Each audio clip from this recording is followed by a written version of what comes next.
Many of us know that we're transitioning from 3D into 5D, but we don't really know what that means and what happened to 4D.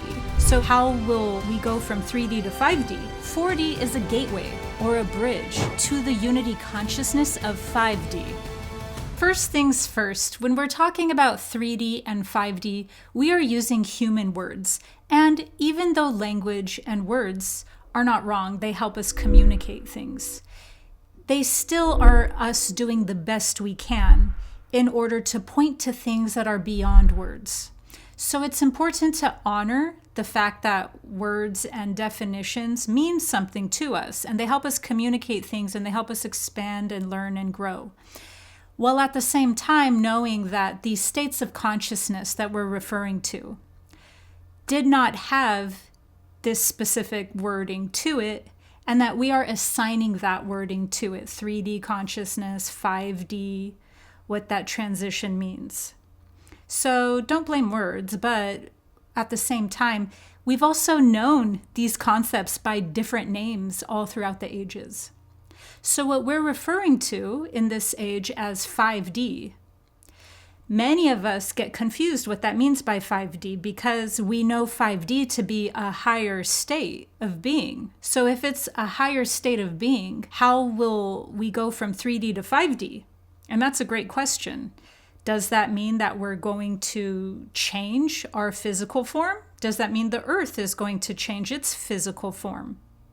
And what would that all look like even if that did change in its physical form? So the first thing that's important for us to understand is that when we're talking about 5D, what that means is the fifth density. Now, fifth density may sound like the fifth dimension, but those are two separate concepts.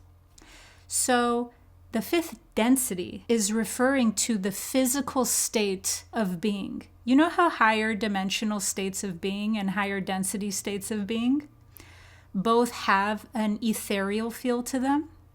They don't feel fully physical and solid. It's because they're not. They're far more malleable. So they don't exist at the same level of density, meaning they don't exist at the same level of matter, of physicality, and of solidness as we do here.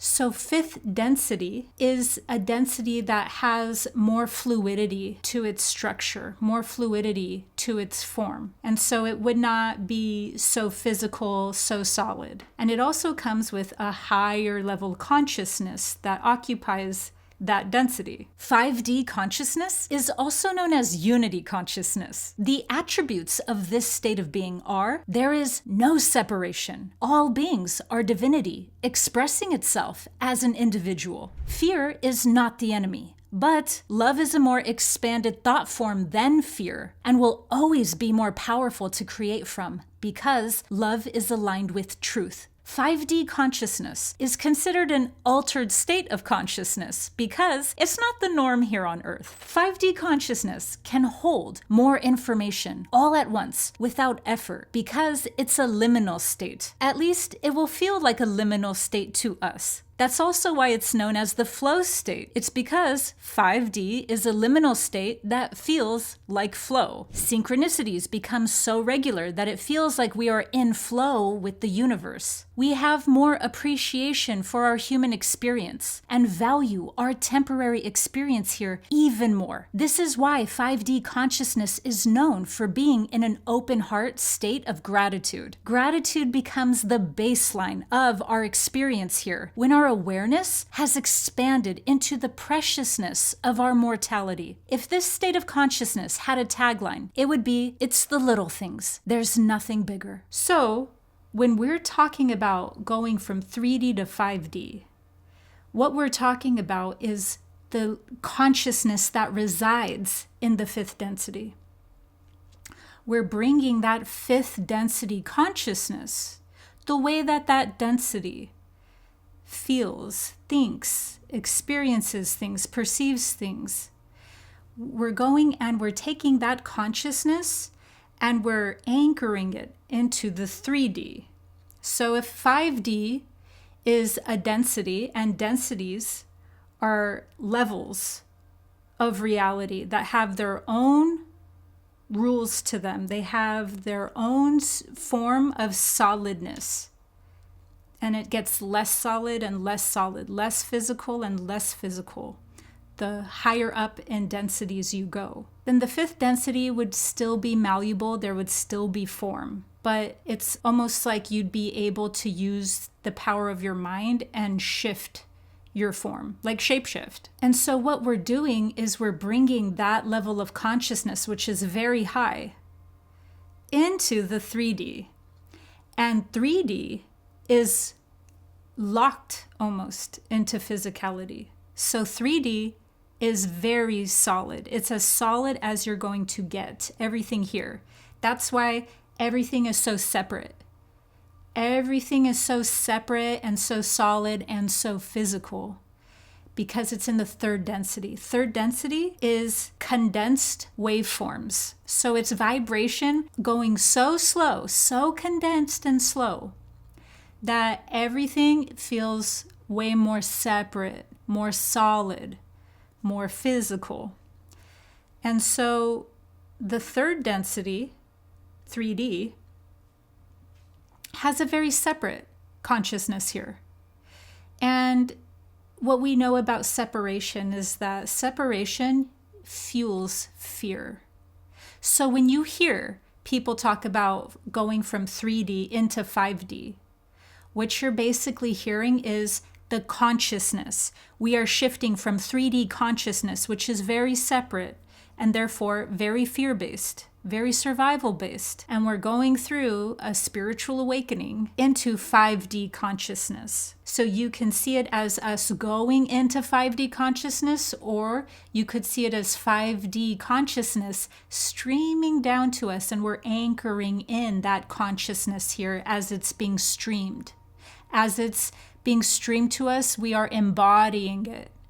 And the more that we embody that level of consciousness that resides there at 5D, then what we're doing now is transforming our reality here in the 3D. The reason why reality transforms here, the more that we embody and anchor in 5D consciousness, is because all of reality is consciousness itself. And that's even what alchemy is. Alchemy is the relationship between consciousness and reality, or it's the relationship between spirit and matter. It's the spirit-matter continuum, and we could also look at that as it's the consciousness reality continuum. So the more people that are anchoring 5D consciousness into 3D Earth, what happens is things start to become way more malleable and start shape-shifting. And they start shape-shifting so strongly until it splits. And that's another way of explaining the bifurcation that we keep hearing about a timeline split. It's because you'll have so much higher consciousness that's streaming in. And so reality is like, wait, we're not supposed to... That's not how reality is supposed to go. Reality is supposed to be 3D. And then you have 5D consciousness coming in, rewriting it, recoding it. And then all of a sudden, 3D reality goes, well, I have to accommodate this, but now things are going to get weird. And it splits. And it splits into 4D. So what's going on with 4D? Well, I did a whole video explaining what the fourth density, aka fourth dimension, is, because people refer to it so much by dimension that I thought it'll be easier if I just call it dimension for that video. So make sure to watch it because I go all into the fourth density, aka dimension, in that video. It's very important. It's a staple piece. And so what ends up happening when we embody 5D consciousness more is that it doesn't mean that we go straight into the fifth density. What ends up happening is that now we start to experience things that we can't really call 3D. We can't really say that this is like, wow, that's the rules of this human experience. They start defying the rules of this human experience, such as miracles, such as hyper synchronicities, not just like one or two or a little, a person starts living from synchronicities, and that becomes the norm. So even though they have hardships still, even though we have these different ups and downs, ebbs and flows in life, what people find themselves doing when they have embodied 5D consciousness in their 3D human form and human consciousness is that things start to go into a more malleable realm, but not like in 5D, not like in like a full form where you could like shift your entire vessel or appearance or, manifest things instantly and stuff like that. Instead, it's going once again into 4D. And in 4D, it's what creates 3D. So think of the fourth density as the matrix womb that the third density is in, because that's exactly what 4D is. 4D is also known as the astral light. And so what you'll find about the 4D is that it's all of the imagination, all of the intention, all of the thought forms that become a matrix, that become the womb where the 3D is incubated inside. So we're already inside the 4D. In fact, we're already inside all of the realms. They're all here, but we just can't see them. So nothing's outside or nothing's very far away. Everything's existing in this time space, in this here now. But because we're on a journey and because we chose to be inside a universe, then our higher self gives us something to play with. And so now we're here going, oh, okay, we're on a journey transitioning, and then we have time.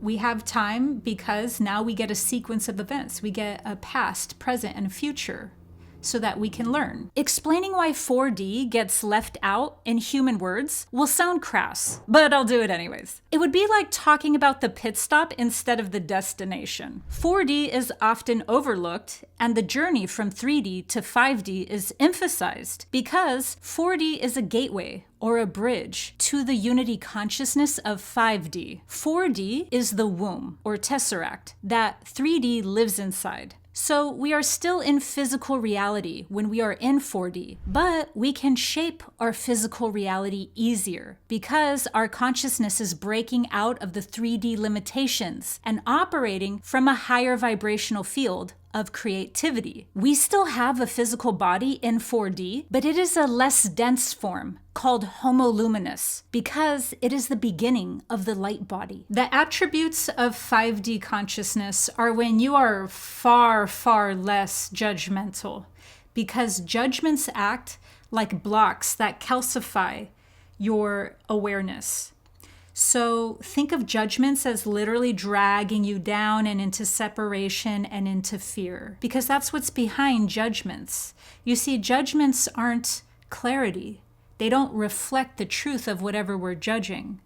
Instead, judgments are reflecting something about ourselves, something we're either afraid, so it's coming from fear, or judgments create some sort of survivalism inside us, meaning that whatever we're looking at and judging creates in us some sort of fight or flight survival response. That could be something like competition. That could be something like a threat to a person's well-being, a threat to a person's life and resources, and so forth and so on.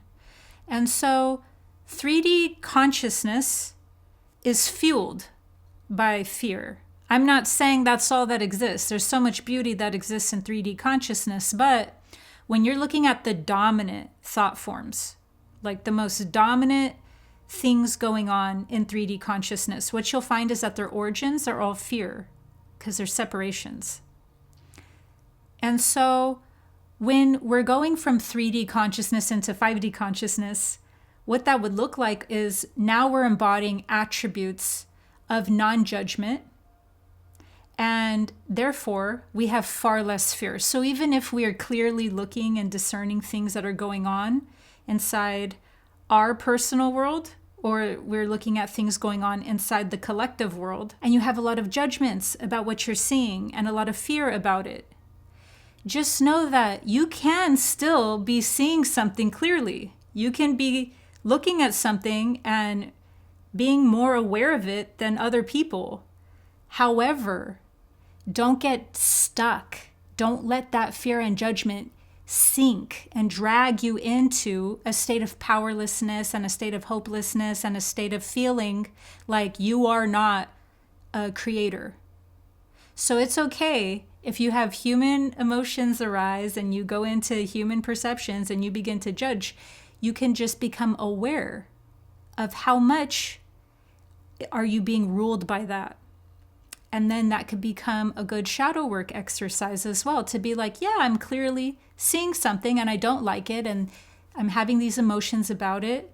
And so this isn't to suppress you from actions. Take whatever actions you feel you are aligned with from what you feel called to do.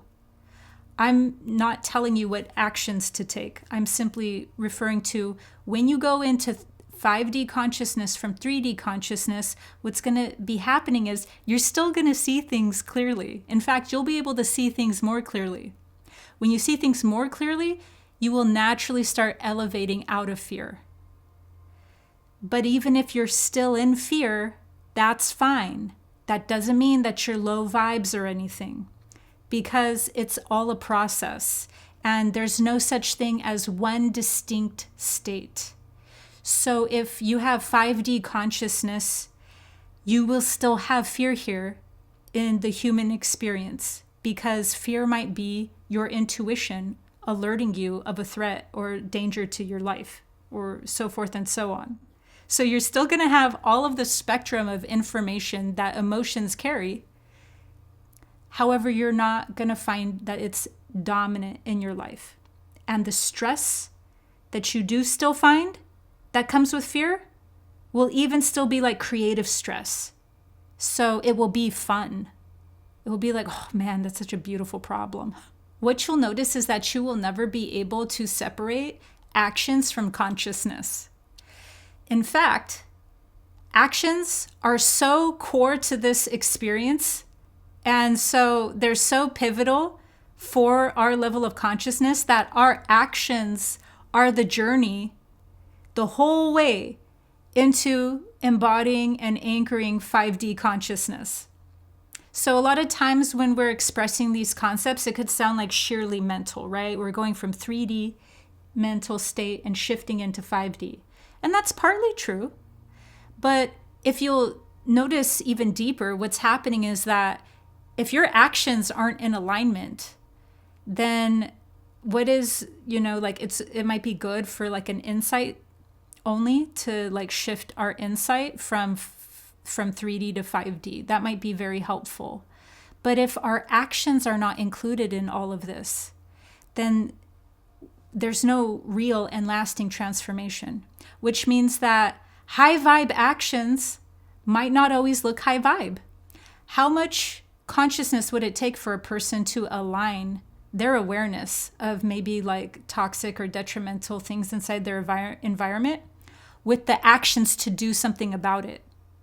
It might even be called low vibe if you're doing something for self-love that looks hurtful to another person.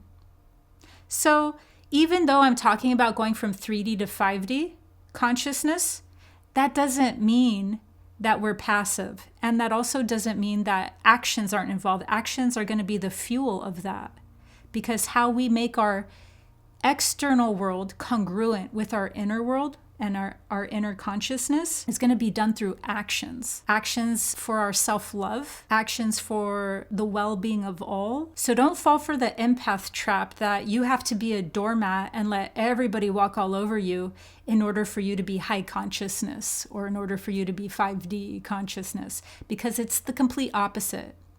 You'll have to look spiritually savage, actually, in order to really align your inner world with the outer world. That means you'll have to call yourself out on things That means you'll have to maybe even call other people out on things. The shadows get to be shadows because they're not exposed. That's what makes them dark. When we expose higher consciousness light to them, that's going to be uncomfortable. That means that our own shadows, other people's shadows are all going to be coming out. And that's really the journey going from 3D to 5D. So our actions are super important and vital for this. It's not just a mental shift. It starts with the mental body, and it all starts with mental shifts. And then we go into and we bring it deeper into the body, into the physical realm, into actions, into our emotional body. And that's more complex. I'd almost, dare I say, that the mental shift would be just a little bit easier than actually anchoring that in and then doing the hard work of alignment. Embodying 5D consciousness also means that manifestations accelerate and they get quicker. So there's less of a delay time or lag time in between our manifestations. But what you'll see is that what you're manifesting quickly are things that are almost like backlogged, things that you wanted from like maybe 20 years ago or 30 years ago or 10 years ago, whatever have you. And that's because those manifestations are somehow relevant. They're somehow relevant to the storyline of your life still. So they're somehow relevant to your purpose even. Those manifestations that will seem like they were from, a far distant past of yours are going to be coming forward because those you could look at kind of like the fuel or the resources and the tools for your life's purpose or for some sort of major soul transformation.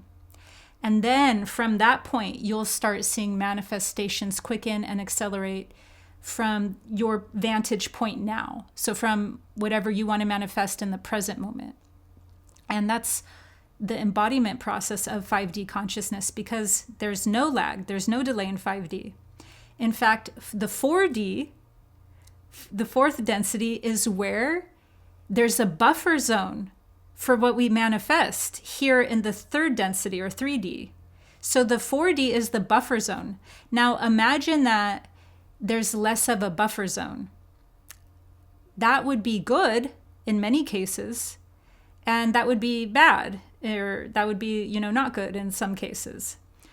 So also 5D consciousness is more responsible. It's more aware and it takes actions to align. And so not only is it coming from deep self-love, but what you'll notice is that self-love and responsibility go hand in hand. A person who loves themselves will have strong levels of responsibility.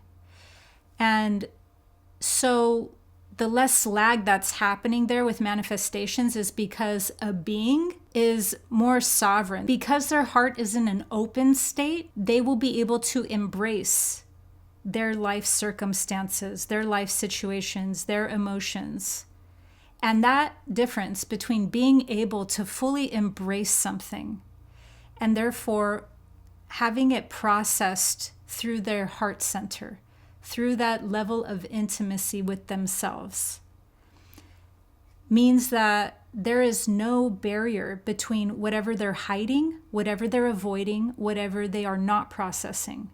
And when there's no barrier, what's happening there is that level of sensitivity of whatever their life circumstances are, for better or for worse, has a richer and more magnetic feel to it. So that's another part of the manifestations coming in quicker. It's because a person is more magnetic. They're literally attracting quicker.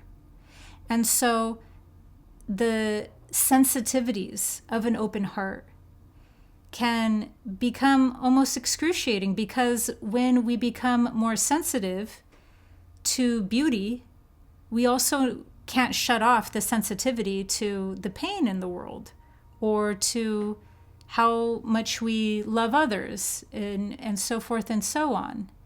And so there's a level of sensitivity that also we could look at it as like a deeper appreciation, a deeper awareness, a deeper level of presence, all of those are the same thing. We're just looking at it a different way. And so another way that we can call this manifestations having no buffer and therefore accelerating is the fact that we appreciate being present and what this present moment has to offer us in any way that it comes. I hope this has helped raise your vibe. Make sure to subscribe to my channel for higher dimensional guidance through spiritual awakening. See you next time.